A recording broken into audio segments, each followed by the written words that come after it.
4월 첫 주 부활절 예배 시작하겠습니다. 다 같이 사도신경을 하겠습니다. 시작.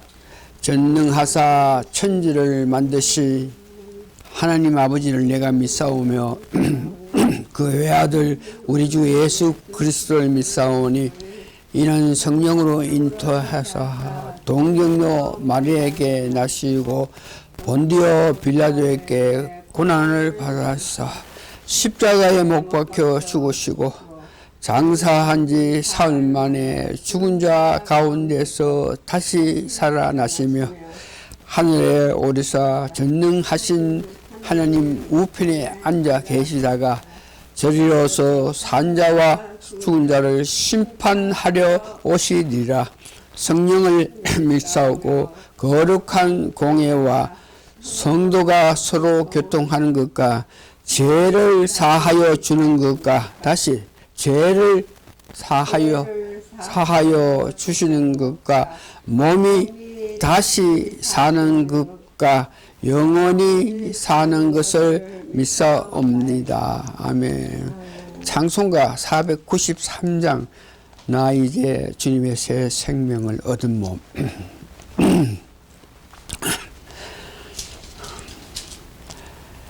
이제 같이 부르겠습니다.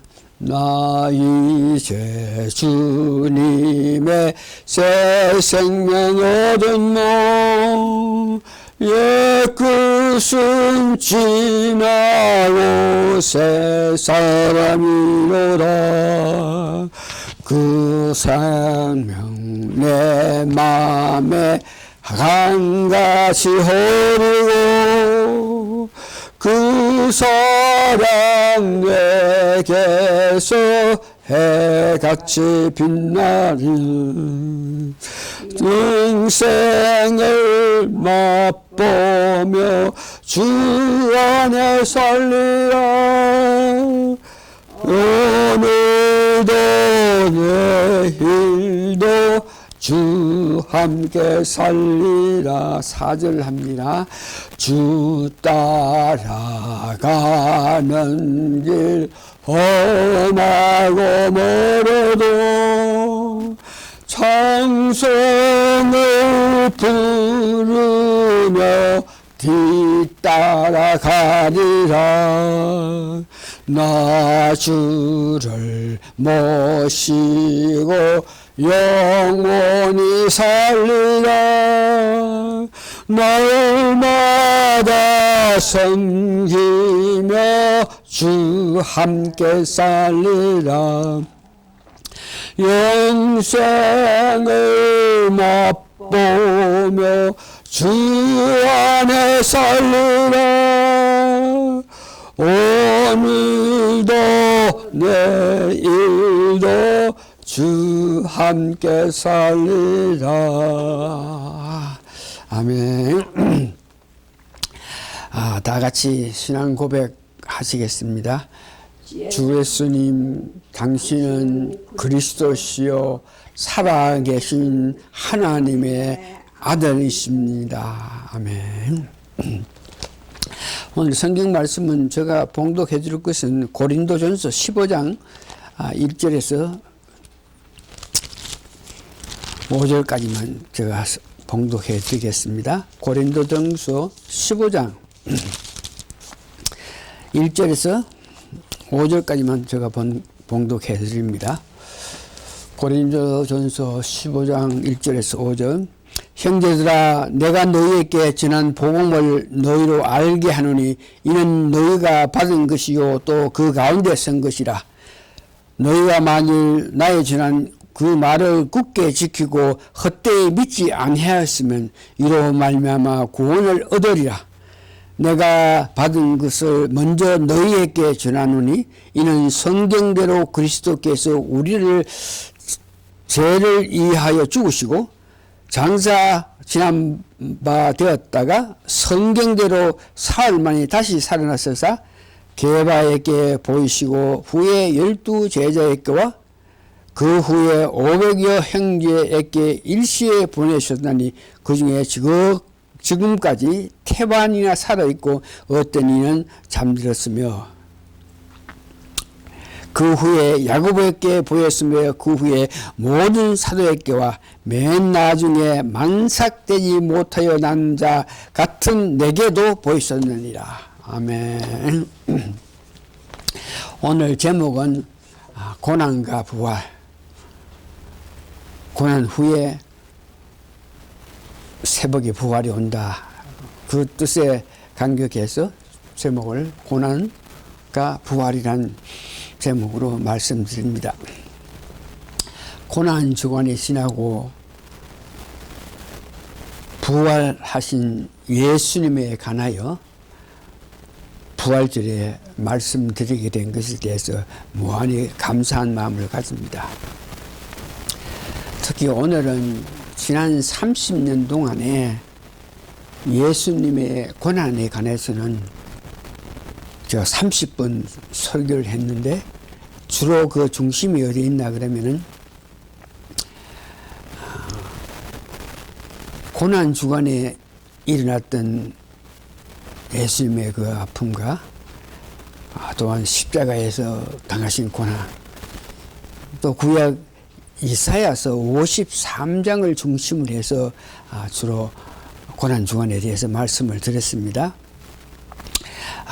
그런데 올해 31번째는 부활절에 대해서는 지난 과거에 관심을 가지고 성경을 보면서 말씀을 드린 것 가운데 특별히 한 번도 이런 주제를 가지고 고난 주간에 예배에 말씀 못 드리는 것인데 오늘은 30년 동안 못다 했던 고난 주간의 설교 가운데 특별히 예수님께서 당하신 고난,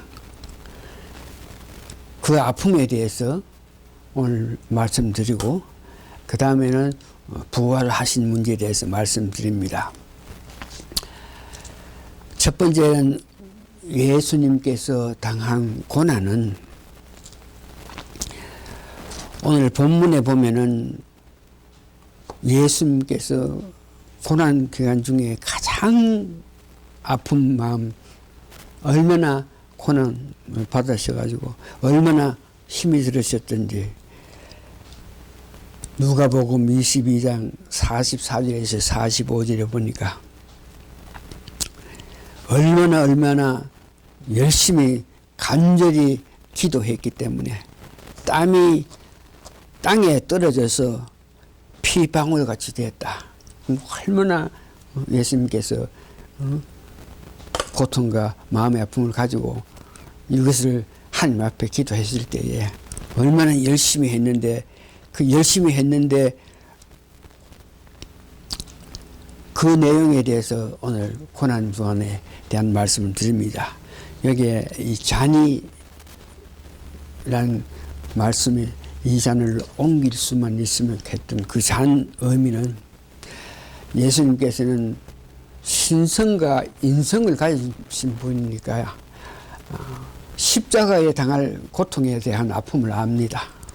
그렇기 때문에 그 십자가에 고난을 당하지 않고 내가 하나님 일을 할 수 있게끔 하기를 원하는데 이것을 자기 원대로 하지 않고 자기 뜻대로 하지 않고 처음에 기도할 때는 하나님 할 수 있으니까 내가 십자가를 안 죽어도 하나님 역사를 나타낼 수 있게 해주십시오 하는 기도를 했다가 두 번째 그런 기도에 하나님께서 응답을 해주신 모양입니다.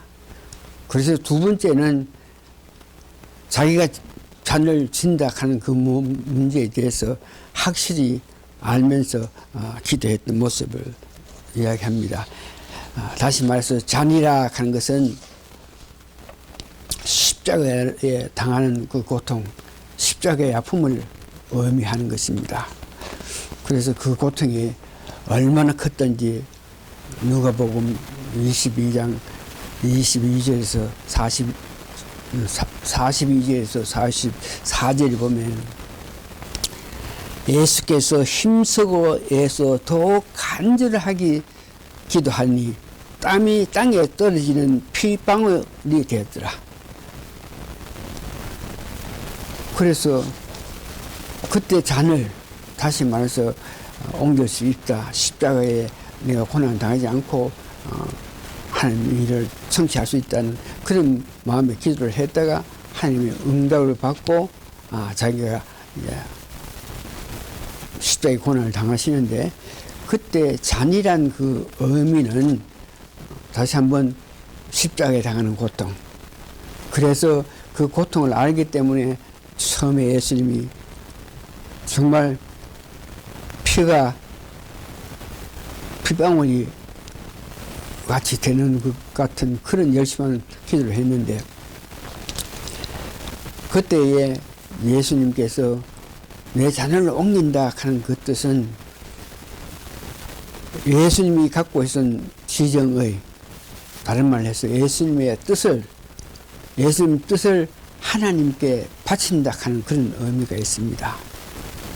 그래서 자기 의지, 자기 지성, 자기 감성 이것을 전부 다 버리고 하나님께 바치고 자기는 십자가에 고난을 당하시겠다는 그런 아픔의 말을 했습니다. 그래서 이 고난 중간에 우리도 지나간 과거에보다 어느 게는 우리의 뜻, 내 뜻, 다시 나의 지정의를 바쳐야 되는데 실질적으로 예수님은 하나님께 자기의 뜻을 바쳐가지고 하나님 뜻대로 십자가에 못 박혀 돌아가셨는데 우리는 어떤 모양인데 바쳐야 되는데 뭐를 바치나 그러면은 내가 갖고 있는 뜻, 다시 말해 지정의죠. 내 뜻을 우리도 예수님은 하나님께 바친 것 같이 우리도 바쳐야 되는데 그 바치는 대상 우리가 실제로 어떻게 해야 우리 뜻을 바치게 되느냐 이 고난 중간에 어떻게 하든지 간에 내 뜻을 바쳐야 되는데 바치려고 그러면 어떻게 해야 되나 세 가지만 생각하면서 말씀드리려고 하는데 첫 번째가 바쳐야 될 문제는 뭐냐 하면은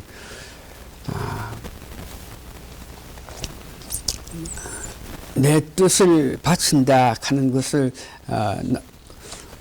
실제로 내 삶에서 실행해 가려면 세 가지를 우리가 함으로 통해서 내가 하나님 뜻을 내가 갖고 있는 뜻을 하나님께 바쳤다. 그런데 그렇게 하게끔 하기 위해서는 첫 번째에 내가 바른 믿음 생활을 하기 위해서 나에게 있는 멘토에게 내 뜻을 바친다. 즉 순종하는 생활을 해야 됩니다. 믿음생활을 해나가는 가운데에 세 번 하나님 위에 누군가에게 나의 멘토를 삼아가지고 그 멘토에게 내가 갖고 있는 모든 뜻을 바친다. 다시 말해서 멘토에게 순종한다. 이것이 내가 살면서 뜻을 바친다 그럴 때 제일 먼저가 멘토에게 나의 뜻을 바친다. 멘토에게 내가 순종한다. 저 자신 멘토를 보니까 세 번 하나님 위에 나에게 그분의 삶에 내가 순종하고 사는 것은 몇 목함이 있습니다만 여하튼 여러분들이 믿음 생활하면서 공동 교회 생활하면서 자기의 멘토가 있어야 되는데 그 멘토에게 자기의 뜻을 바치는 것이고 두 번째에 뜻을 바친다 하는 것은 11조 생활을 이야기할 수 있습니다. 물질이 다 하나님께로부터 왔고 내가 갖고 있는 모든 것이 하나님의 은혜라 하는 물질 관계에서 여러분들이 11조를 바친다 하는 뜻은 하나님에게 내 뜻을 인정하고 내 뜻을 하나님께 바치고 하나님 뜻대로 살아간다 하는 그것이 표식이고, 세 번째는 주일 성수.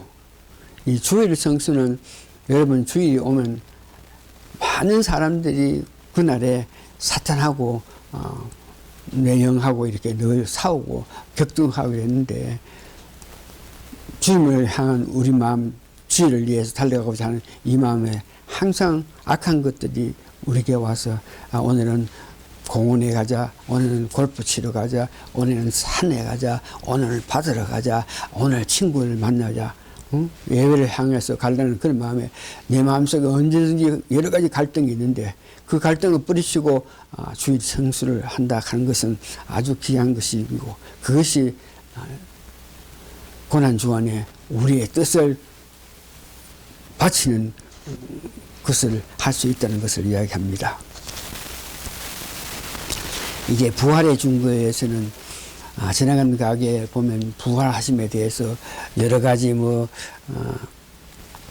설명하기 위해서 자연이라든지 혹은 사람들이 말하는 부활, 또 여러 가지 환경, 여러 가지로 통해서 부활하심을 증명했는데, 오늘은 예수님이 직접 부활하셔서 부활한 첫날 오늘에 내 사람들께, 내 지역에 가서 예수님 직접 부활하셔가지고 만나면서 그들을 격리했던 그 부활을 하신 예수님에 대한 것으로 통해서 부활에 대한 은혜를 받기를 원합니다.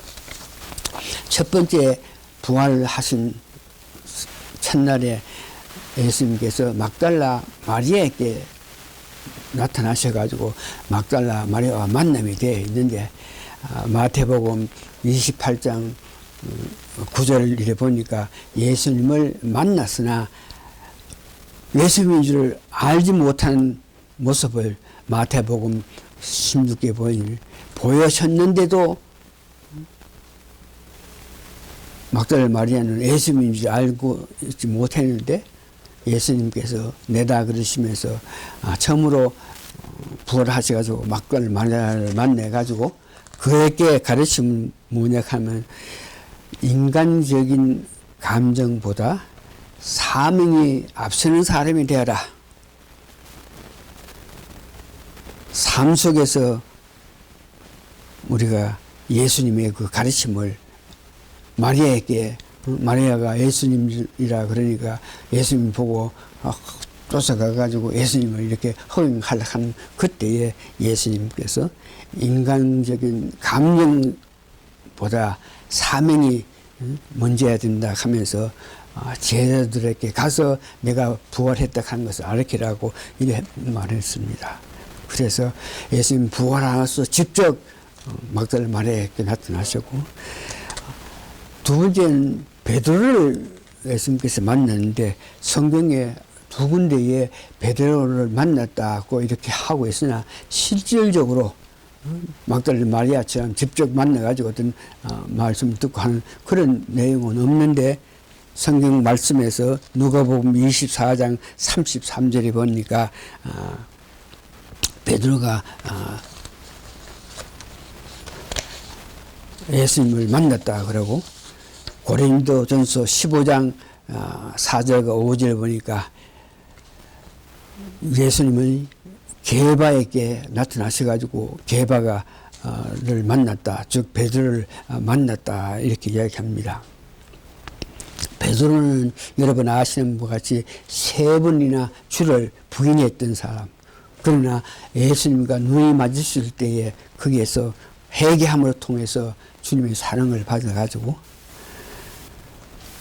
주님께서 베드로에게 내 양을 먹이라, 내 양을 치라, 내 양을 먹이라, 이렇게 세 번 말씀하신 것을 봅니다.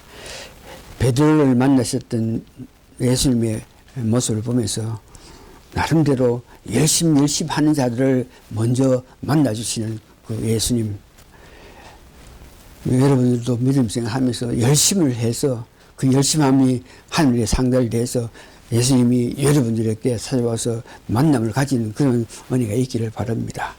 베드로는 그와 같이 예수님을 향한 사랑, 특별히 그의 신앙 고백에 주는 그리스도시요 살아계신 하나님의 아들이라고 이렇게 고백한 그 고백으로 말미암아 예수님의 사랑을 받고 가장 열심히 예수님에 대해서 달려갔던 그였기 때문에 예수님 부활해서 40일 동안 이 땅에 계실 때에 베드로는 4번이나 직접 만나서 은혜를 받은 모습을 봅니다.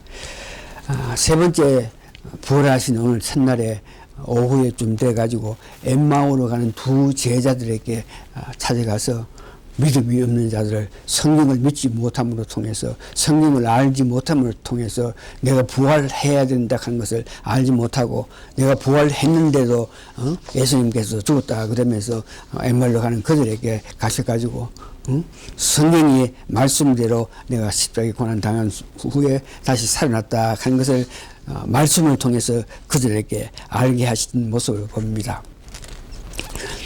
예수님께서 성경 말씀에 의해서 말씀하시는데 예수님이 부활한다는 이런 문제에서 성경책에는 적어도 45군데나 기록되어 있습니다. 특별히 시편에서는 16군데, 이사야에서 12군데, 고난받는 모든 문제에 대해서 이사야와 시편에서 계속 기록했는 거. 이 말씀에 기록된 것을 믿지 않은 그 두 제자들에게 예수님께서 말씀으로 그들을 가르칠 때 그들이 눈이 뜨고 말씀을 들을 때 마음에 감동을 받아서 예수님 부활하신 것을 알고 달려가가지고 사람들이 모인 거, 제자들이 모인 데서 가가지고 우리가 예수님 만났다 하는 고백했던 모습을 보고 네 번째는 10제자를 만났습니다. 부활하신 그날 오후 10시쯤 되는데 요한복음에서와 마가복음 16장, 누가복음 24장 이렇게 해서 부활을 하셔가지고 그들이 들어갈 때 직접 찾아가셔가지고 평강을 주면서 성령을 주면서 앞으로 복음을 위해서 나아갈 것을 이렇게 이야기했는 것을 봅니다. 그래서 부활하신 예수님께서 직접 나타나셔가지고 막달레 마리아에게도 은혜를 베푸시고 게바 베드로에게도 큰 은혜를 베풀어 주시고 그 다음에 10제자들 임마을로 가는 두 제자들에게도 임하셔가지고 그들에게 성경의 가르침에 대해서 말씀하신 것을 봅니다. 말씀을 정리합니다. 고난의 뜻은 내 뜻을 내려놓는 것이고 부활은 여러 가지 어떤 지식 여러 가지 또한 철학적인 여러 가지 어떤 물질 이런 것을 통해서 부활하심을 증가하는 것이 아니고 직접 예수님께서 임하셔가지고 나타나셔가지고 그들에게 이루했던 그 말씀을 믿음으로 통해서 부활에 대한 우리가 확신을 가지고 부활에 대한 감동함을 맞아야 되는 것을 이야기합니다. 부활하신 예수님께서 직접 임하셔가지고 전체적으로 우리에게 가르친 것은 첫 번째는 사명을 중시 여기라. 세상 일보다 사명에 대해서 우리가 받은 그 사명에 대해서 중하게 여기라 하는 것이고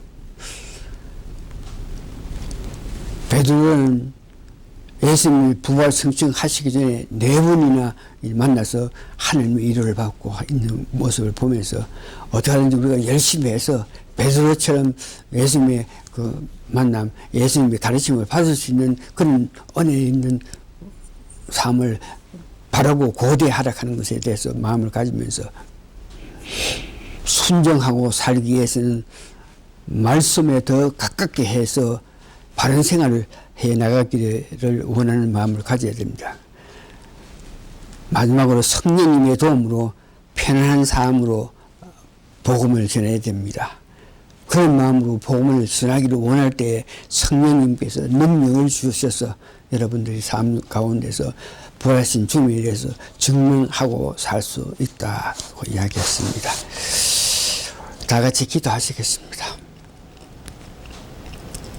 아직까지 내 뜻을 반납하지 못하고 내 뜻을 가져서 내 고집대로 내 뜻대로 생활하는 우리들이 오늘 예수님께서 하나님께 예수님의 그 뜻을 바치는 것 같이 우리도 우리가 갖고 있는 내 지성, 인성, 지식, 감성 모든 것 뜻을 우리가 바칠 수 있는, 그래서 우리가 내 뜻을 다 바쳤기 때문에 내 안에 성령이 계셔서 성령님 뜻대로 살아가는 우리가 되게 도와주시옵고, 이 일을 위해서 성령 뜻대로 살아갈 때에 성령 충만해서 더욱더욱 우리로 하여금 내가 할 수 없는 일들을 성령 도움으로 할 수 있는 저희들이 돼서 결과적으로